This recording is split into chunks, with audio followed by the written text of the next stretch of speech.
लखनऊ शहर के एक शांत आवासीय इलाके में एक ऐसी घटना घटी जो शुरू में एक सामान्य पारिवारिक झगड़ा लग रही थी, लेकिन धीरे धीरे उसने पूरे शहर के सामने एक भयानक सच्चाई उजागर कर दी। एक पढ़ा लिखा युवक, एक माँ और दो किशोरियां, इन चारों के बीच एक ऐसी घटना हुई जिसने पूरे उत्तर प्रदेश को झकझोर कर रख दिया। इसका अंजाम इतना भयानक था कि जब लोग सच्ची घटना सुनते हैं तो कई लोगों के मन में ये सवाल उठता है, कौन गलत था और कौन सही। घटना घटने के बाद जब पुलिस उस घर पर पहुंची तो अंदर न तो कोई चीख पुकार थी और न ही कोई हड़बड़ी। बस सन्नाटे के बीच एक युवक का बेजान शरीर पड़ा था। लेकिन इस खामोशी के पीछे कई गहरे राज छिपे थे जो धीरे धीरे पुलिस जांच में सबके सामने आए। दरअसल उस मृत युवक का नाम सूर्य प्रताप सिंह था, जिसकी उम्र लगभग 33 साल थी। पेशे से वो एक प्राइवेट कंपनी में इंजीनियर थे। दरअसल वो उस घर में अकेले नहीं रहते थे। उनके साथ 46 वर्षीय रत्ना देवी और रत्ना की 17 और 15 साल की दो बेटियां भी रहती थी। सूर्य प्रताप सिंह अपने से लगभग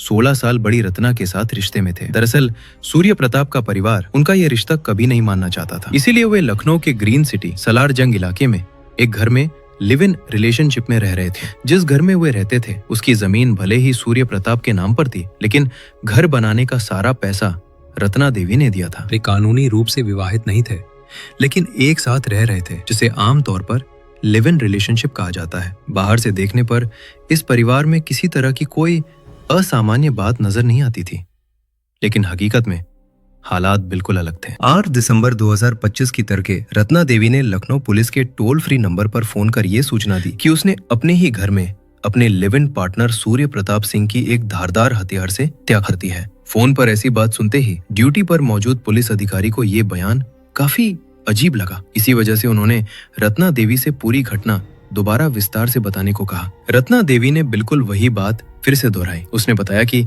7 दिसंबर की रात उसने अपनी 2 नाबालिग बेटियों की मदद से रसोई में रखे एक धारदार हथियार से अपने बॉयफ्रेंड सूर्य प्रताप सिंह की हत्या की थी और वे लोग पिछले 10 घंटे से भी ज्यादा समय तक घर में शव के साथ बैठे हुए थे। इसके बाद लखनऊ के बीबीडी पुलिस स्टेशन की एक टीम तुरंत रत्ना देवी के घर पहुंची। घर का दरवाजा खोलते ही पुलिस ने देखा कि पूरा घर सुनसान और पूरी तरह से शांत था। रत्ना देवी और उसकी दोनों बेटियां वहीं पास में बैठी हुई थी और कमरे के फर्श पर सूर्य प्रताप सिंह का शव पड़ा हुआ था। किसी के चेहरे पर न डर था, न पछतावे की कोई भावना और न ही शोक की कोई झलक दिखाई दे रही थी। इसके बाद सूर्य प्रताप सिंह के पिता नरेंद्र सिंह को फोन कर पूरी घटना की जानकारी दी गई। खबर मिलते ही वे तुरंत घटना स्थल पर पहुंच गए। घर के अंदर का दृश्य देखकर वे कुछ देर तक विश्वास ही नहीं कर पाए। वे फूट फूट कर रोने लगे और कहते रहे कि उन्होंने अपने बेटे को रत्ना देवी के साथ रिश्ते में रहने से मना किया था, लेकिन उनके बेटे ने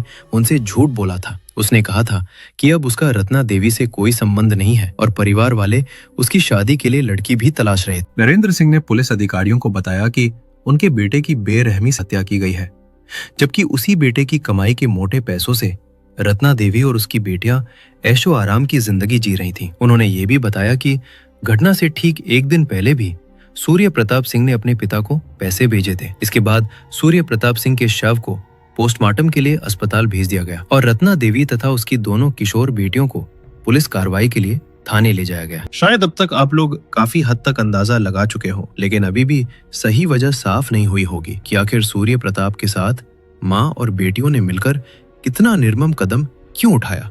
अब आइए उसी सच्चाई को जानते हैं। करीब साल 2012 की बात है।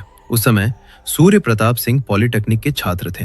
पढ़ाई के साथ साथ वो ट्यूशन पढ़ाने का काम भी करते थे। वो अलग अलग घरों में जाकर बच्चों को ट्यूशन पढ़ाने के लिए बातचीत करते थे। इसी सिलसिले में वो रत्ना देवी के घर भी पहुंचे और उनसे कहा कि अगर उनके परिवार में कोई बच्चा ट्यूशन पढ़ने लायक है तो वे उन्हें बता सकती हैं, क्योंकि वो अच्छे से पढ़ाते हैं। उस दिन रत्ना देवी ने सूर्य प्रताप सिंह से कहा कि उनके पति उस समय घर पर नहीं है। उन्होंने बताया कि पति के घर लौटने के बाद इस बारे में उनसे बात करके फिर उन्हें जवाब देंगी। जब रत्ना देवी के पति घर आए तो ट्यूशन को लेकर बातचीत हुई। तब उनके पति ने बताया कि उस समय उनकी छोटी बेटी बहुत छोटी है, इसलिए उन्होंने सूर्य प्रताप सिंह से अपनी बड़ी बेटी को ट्यूशन पढ़ाने के लिए कहा। इसके बाद जब सूर्य प्रताप दोबारा आए तो रत्ना देवी ने अपनी बड़ी बेटी को उनके पास ट्यूशन पढ़ने की अनुमति दे दी। तभी से सूर्य प्रताप सिंह नियमित रूप से रत्ना देवी के घर उनकी बड़ी बेटी को ट्यूशन पढ़ाने आने लगे। इसी बीच साल 2014 में अचानक रत्ना देवी के पति की मौत हो गई। इसके बाद रत्ना देवी घर में पूरी तरह अकेली हो गई थी। उनके साथ सिर्फ उनकी 2 बेटियां थीं और तीनों मिलकर ही उनका छोटा सा परिवार था। रोज एक तय समय पर सूर्य प्रताप सिंह उनकी बड़ी बेटी को ट्यूशन पढ़ाने आता था। पति की मौत के बाद रत्ना देवी अकेलापन महसूस कर रही थी। अपने सुख दुख, हंसी खुशी किसी से बांट पाने वाला उनके जीवन में कोई नहीं था। ज्यादातर समय वे उदास और अकेली रहा करती थी। इसी दौरान ट्यूशन पढ़ाने के साथ साथ सूर्य प्रताप का व्यवहार रत्ना देवी के प्रति दोस्ताना होने लगा। धीरे धीरे रत्ना देवी और सूर्य प्रताप के बीच एक दोस्ती का रिश्ता बन गया, जो समय के साथ गहराते हुए एक निजी और गहरे संबंध में बदल गया।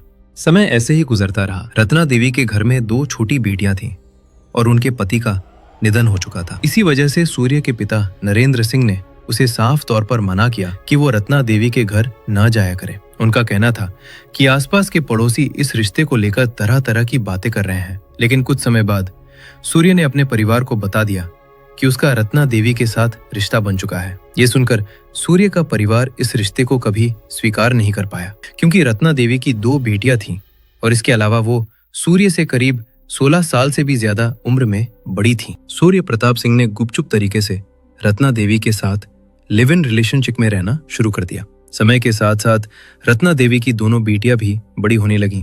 इसके बाद रत्ना देवी और सूर्य प्रताप ने अपना पहला घर छोड़ दिया और दूसरी जगह यानी सालार जंग ग्रीन सिटी में रहना शुरू कर दिया। ये जगह कागजों में सूर्य के नाम पर थी, लेकिन इस जमीन पर जो घर बनाया गया था वो रत्ना देवी के पैसों से बना था। उनके पति की मौत के बाद परिवार की जो भी जमा पूंजी थी वो रत्ना देवी के पास थी और उसी पैसे से उन्होंने सूर्य के नाम पर खरीदी गई इस जमीन पर घर बनवाया था। जैसे जैसे रत्ना देवी की दोनों बेटियां बड़ी होने लगी, हालात और भी गंभीर होते चले गए। उस समय बड़ी बेटी की उम्र 17 साल और छोटी बेटी की उम्र 15 साल थी। सूर्य प्रताप सिंह हमेशा उन सभी को अपने नियंत्रण में रखना चाहता था। सबसे हैरान करने वाली बात यह थी कि सूर्य प्रताप सिंह की नीयत रत्ना देवी की बड़ी बेटी को लेकर भी ठीक नहीं थी। वो अलग अलग तरीकों से उसके साथ करने की कोशिश करता था, जिसकी जानकारी बड़ी बेटी ने पहले ही अपनी मां रत्ना देवी को दे दी थी। सूर्य प्रताप चाहता था कि रत्ना देवी और उसकी दोनों बेटियां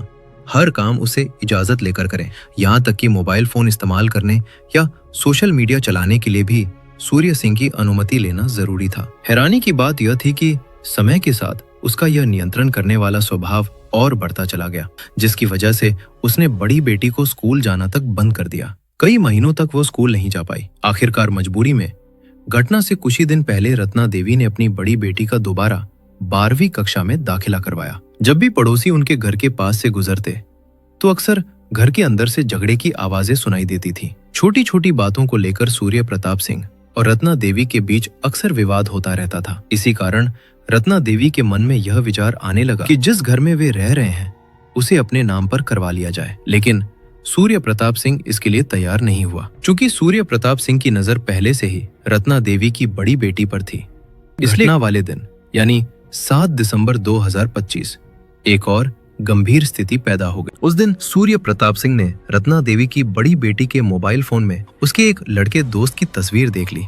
ये देखते ही वो गुस्से में आ गया, उसके हाथ से फोन छीन लिया और जबरदस्ती उसे कमरे के अंदर खींच ले गया। इसके बाद उसने दरवाजा बंद कर दिया और उसके साथ अनुचित हरकत करने की कोशिश करने लगा। इस दौरान रत्ना देवी की बड़ी बेटी जोर जोर से चिल्लाने लगी। उसकी चीखें सुनकर रत्ना देवी और उसकी छोटी बेटी तुरंत कमरे की ओर दौड़कर पहुंची। दरवाजा खोलते ही उन्होंने देखा कि सूर्य प्रताप सिंह बड़ी बेटी के साथ रहा था। यह नजारा देखकर रत्ना देवी बुरी तरह भड़क उठी। गुस्से की हालत में उन्हें समझ नहीं आया कि क्या करें। वो दौड़कर रसोई में गई और वहां से सब्जी काटने वाला चाकू उठा लाई। चाकू से उन्होंने सूर्य प्रताप सिंह पर लगातार वार करना शुरू कर दिया। इस दौरान उनकी दोनों बेटियों ने सूर्य प्रताप के हाथ और पैर पकड़ रखे थे। कई बार किए गए वारों के कारण सूर्य प्रताप सिंह ने मौके पर ही दम तोड़ दिया। इसके बाद रत्ना देवी और उनकी दोनों बेटियां लगभग 10 घंटे तक उसी कमरे के फर्श पर बैठी रहीं, सूर्य प्रताप की उस भयावह हालत के साथ। आखिरकार अगली सुबह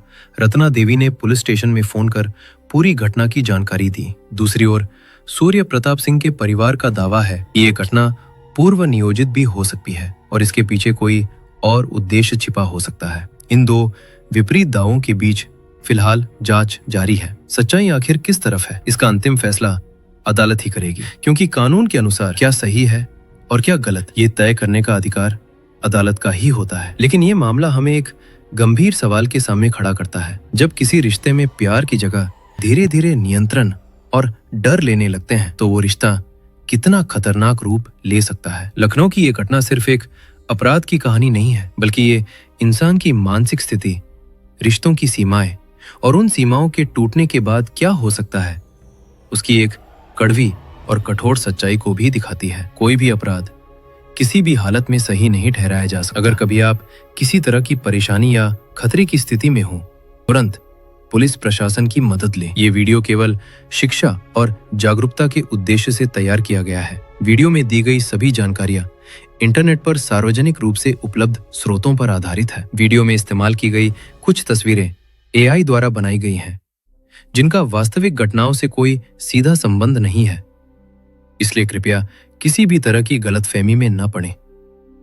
अगर वीडियो आपको पसंद आए तो हमारे चैनल को सब्सक्राइब करें और इसे ज्यादा से ज्यादा शेयर करें, ताकि लोग जागरूक हों और अपराध से दूर रहें। साथ ही वीडियो के बारे में अपनी राय कमेंट बॉक्स में जरूर बताएं।